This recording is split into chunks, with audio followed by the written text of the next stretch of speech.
Welcome to Dwan. Don't forget to subscribe. Imagine for a moment that you are standing in the heart of a shimmering 5-story palace of glass and pink granite. It is 5:50 p.m. on a humid Thursday in June 1995.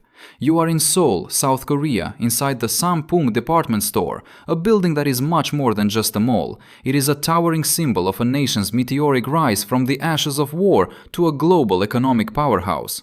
Around you, nearly 1,500 people are finishing their workday or shopping for high-end luxury goods. The air is thick with the scent of expensive perfumes and the muffled chatter of thousands of shoppers. But beneath your feet and high above your head, a catastrophic sequence of events has already reached the point of no return. Suddenly, a sound like a thunderclap tears through the music of the department store. It isn't the rumble of an earthquake or the roar of a bomb. It is the sound of concrete groaning under a weight it was never meant to carry. Within 20 seconds, the time it takes to tie your shoes, 5 floors of concrete, steel and luxury goods will pancake into the basement, creating a tomb for hundreds of people and leaving the world to ask, how could a building this grand, this modern and this prestigious simply vanish? Today, we are diving deep into the Sampoong Department Store collapse, one of the deadliest structural failures in modern history. We're going to look past the rubble to find the fingerprints of grit and the fatal engineering decisions that were hidden behind those pink granite walls. And stay tuned, because later in this video we'll reveal the one seemingly minor decision involving a set of industrial air conditioners that acted as the literal executioner for the 502 people who didn't make it out alive. You won't believe how a simple change in logistics turned a building into a ticking time bomb. To understand the scale of this tragedy, we first have to look at the Sampoong Department Store itself. This wasn't just a local shop, it was a behemoth of consumerism. Completed in 1989, it boasted over 800,000 square feet of floor space. To put that in perspective, that is roughly the size of 14 American football fields stacked on top of one another. Every day, the store welcomed an average of 40,000 visitors. It was the crown jewel of the Sochogu district, an area known for its wealth and influence. The building was a structural marvel, or so it seemed. It consisted of 2 massive wings, north and south, connected by a central atrium that flooded the space with natural light. The exterior was clad in polished pink Italian granite, giving it an aura of indestructible elegance. It looked solid, it looked permanent, it looked safe. In fact, it had been inspected and certified by the local government multiple times. It was legal, it was licensed, and it was the pride of the Sampoong Group. But the numbers tell a darker story. The main structure was built using a flat slab construction method. Unlike a typical building where heavy beams support the floors, a flat slab design relies on thick concrete floors resting directly on vertical columns. This design is popular because it allows for higher ceilings and a more open, airy feel, perfect for a luxury mall. However, it also requires surgical precision in its engineering. The Sampoong store's floors were designed to be 1 foot thick, reinforced with a dense grid of steel. These slabs were held up by massive concrete columns, each nearly 3 feet in diameter. On paper, the building was a fortress. If you had walked through those doors on opening day, you would have felt the immense stability of thousands of tons of high-grade concrete. You would have assumed, as everyone did, that this building was built to last centuries. But the reality was that the Sampoong Department Store was a lie. It was a building that had been fundamentally compromised from the moment the first shovel hit the dirt. The weight of the building was staggering. Each floor slab weighed approximately 2,500 tons. That is equivalent to the weight of 400 adult African elephants pressing down on each level. And yet, the designers and owners decided to push the limits of physics even further.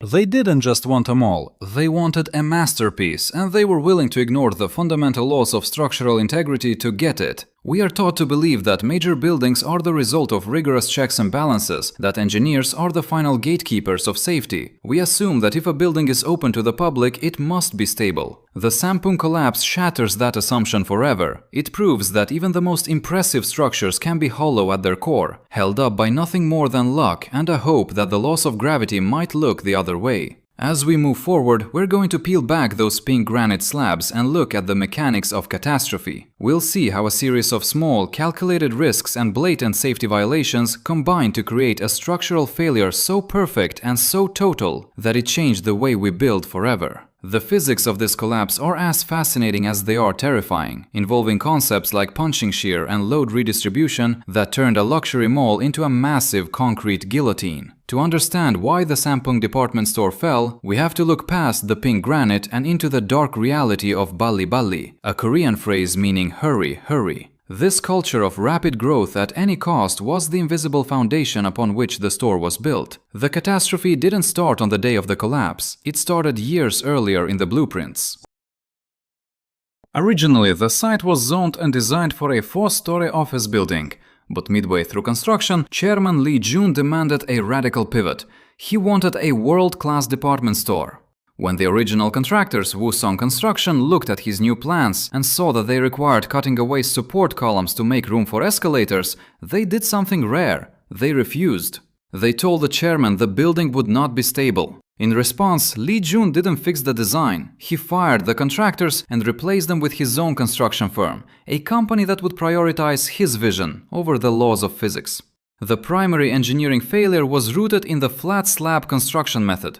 In a standard building, the weight of the floor is transferred to beams, and the beams transfer that weight to the columns. But in a flat slab design, there are no beams. The floor slabs rest directly on the columns. Think of it like a heavy glass plate resting on the tip of a pencil. If the plate is too heavy, the pencil won't just hold it, it will punch straight through the glass. Engineers call this punching shear.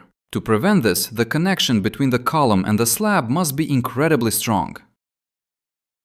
You need a specific drop panel to thicken the concrete at the connection point, and a massive amount of steel reinforcement or rebar placed precisely at the top of the slab where the tension is highest. In the Sampoong building, the load capacity was sabotaged at every turn. To save money and create more floor space, the columns were thinned down from the required 31 inches to just 24 inches. While a 7-inch difference might seem small, in terms of structural surface area, it was a massive 32% reduction in the column's ability to support the weight above it.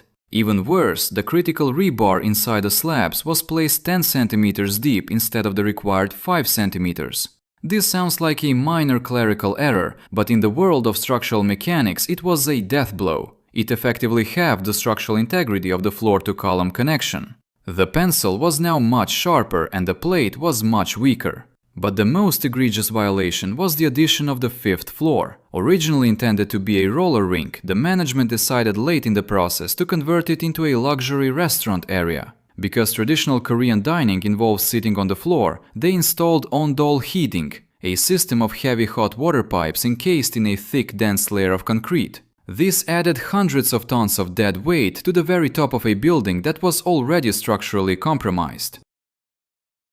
To support this new floor, the columns had to carry a load far exceeding their yield strength.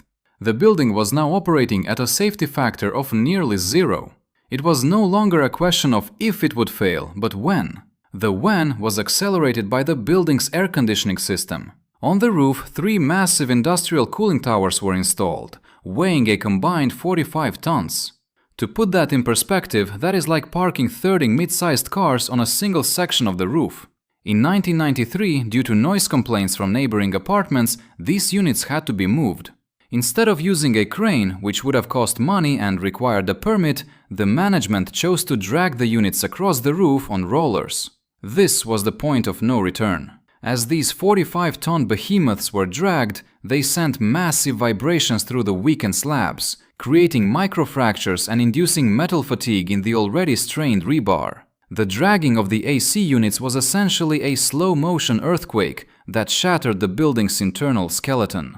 By the morning of June 29, 1995, the building was screaming for help. At 8 a.m., a manager found a massive crack in the ceiling of the 5th-floor restaurants. By 10 a.m., the sound of concrete popping could be heard in the kitchens. The sound of steel rebar finally snapping under the pressure. By noon, the roof had visibly sunk by several inches. The response from the board of directors? They didn't evacuate.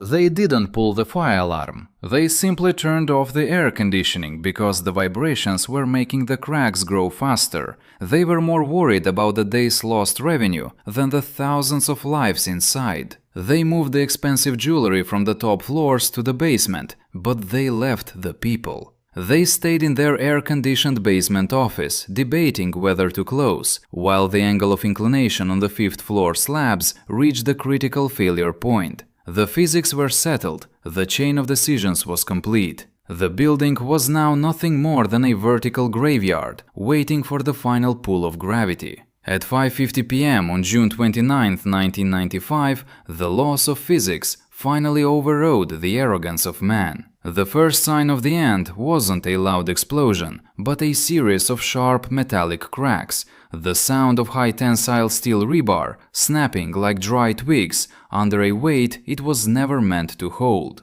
On the 5th floor, where wealthy diners were finishing their meals, the floor suddenly bowed downward. Within seconds, the roof gave way, dropping 45 tons of air conditioning units directly onto the weakened 5th floor slab. This was the trigger for a pancake collapse, a terrifying structural failure where each floor acts as a massive hammer, smashing into the level below with increasing kinetic energy. The entire north wing of the Sampoong Department Store, a structure the size of a city block, disappeared into the earth in just 20 seconds. To give you a sense of that speed, 20 seconds is less time than it takes to watch a short commercial. In that heartbeat, 5 stories of concrete and steel compressed into a pile of rubble just 2 stories high. 1,500 people were inside. Those on the lower floors didn't even have time to hear the screams from above before the darkness took them. The air was instantly replaced by a thick, suffocating cloud of pulverized concrete and pink granite dust that turned the bright afternoon into a gray, silent tomb. The immediate aftermath was a scene of pure chaos. Witnesses described a sound like a freight train falling from the sky. Thousands of people from the surrounding Sochogu district rushed toward the site, but they were met with a mountain of jagged concrete. The rescue operation was one of the largest in history, involving over 1,600 personnel, yet it was hampered by the instability of the remaining south wing, which loomed over the survivors like a broken tooth. Rescuers had to use their bare hands to move debris because heavy machinery risked shifting the rubble and crushing those still alive in the void spaces below. The human stories that emerge from the ruins are nothing short of miraculous. While 502 people lost their lives, a death toll nearly double that of the Oklahoma City bombing, which had occurred just 2 months earlier, some survived against impossible odds. Choi Myung-sok was pulled out after 11 days. Yu Ji-hwan was rescued after 12 days.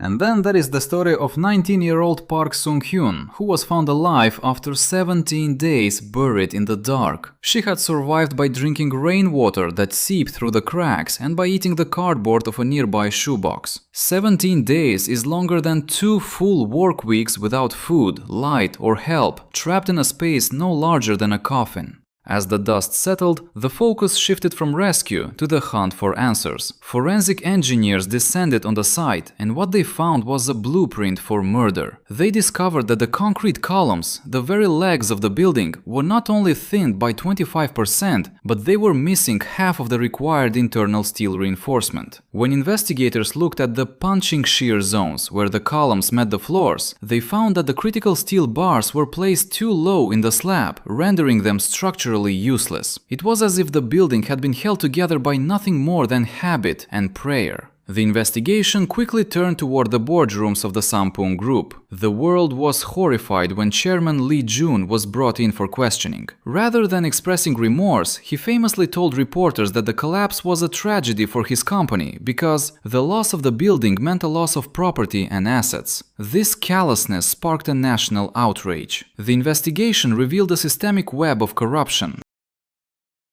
It wasn't just Lee Jun, it was a chain of city officials who had accepted massive donations to sign off on illegal building permits and skip safety inspections. In the end, justice was served, though many felt it was insufficient. Chairman Lee Jun was sentenced to 10.5 years in prison for criminal negligence, while his son, the store's CEO, received 7 years. Additionally, 12 local government officials were convicted of taking bribes to overlook the store's lethal structural flaws. The data logs and the debris of Sampoong prove that this wasn't an accident. It was a calculated gamble where the stakes were human lives, and the house, driven by greed and the hurry-hurry culture of the era, lost everything. The investigation transformed the store from a symbol of progress into a permanent monument to the cost of cutting corners. The collapse of the Sampoong Department Store didn't just leave a hole in the Seoul skyline, it tore a hole in the national psyche of South Korea. It was the moment a nation obsessed with buballi, the culture of hurry-hurry, was forced to stop and look at the wreckage of its own ambition. The dust from the 502 deaths hadn't even settled before the government was forced to acknowledge a terrifying truth. If Sampoong could fall, any building could fall.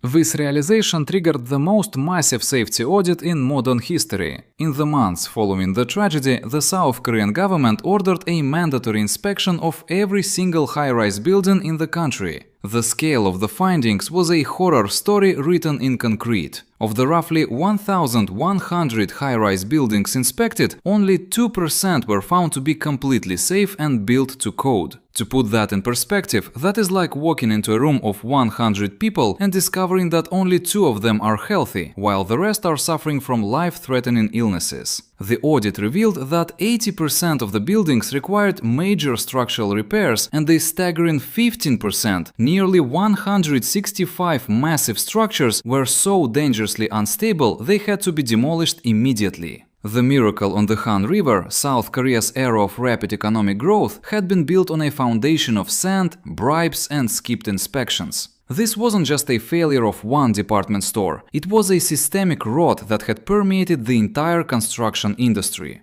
The legislative reaction was swift and severe. The government passed the Special Act on Safety Control of Public Structures, which drastically increased the frequency and transparency of building inspections. For the first time, independent safety firms were given the power to shut down construction sites without government interference.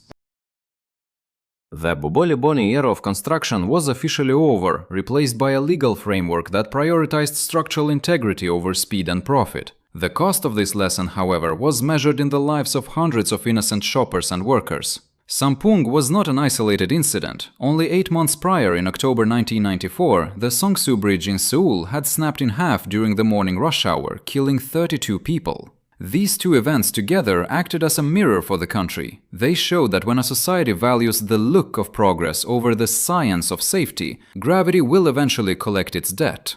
The disaster became a turning point that shifted South Korea from a developing nation's growth at any cost mindset to a developed nation's focus on long-term sustainability and public safety. Today, if you visit the site of the former Sampoong Department Store in the Seocho-gu district, you won't find a memorial. Instead, you will find the Acrovista Apartments, a luxury residential complex built in the early 2000s. The decision to build luxury housing on a site where hundreds of people were buried alive remains a point of deep controversy in Korea. The official memorial for the victims was placed in Yangjae Citizens Forest, miles away from the actual site of the tragedy. It is a quiet, somber place, but many survivors feel it was an attempt to hide the physical evidence of the nation's shame. The Sampoong collapse is a reminder that engineering is more than just math and physics, it is a moral responsibility. Every column, every slab of concrete, and every bolt is a promise made to the people who enter a building. When greed enters the equation, the safety factor doesn't just decrease, it disappears. This tragedy remains a mirror of systemic decisions, showing us what happens when we ignore the small cracks until the whole world comes crashing down. What do you think? Should the site of such a massive tragedy be used for luxury housing, or should it have remained a permanent memorial? Let us know your thoughts in the comments below. If you found this deep dive into engineering history valuable, please hit the like button and don't forget to subscribe for more stories of human ambition and the disasters that followed. Your support helps us tell these forgotten stories of history. Thanks for watching and we'll see you in the next one.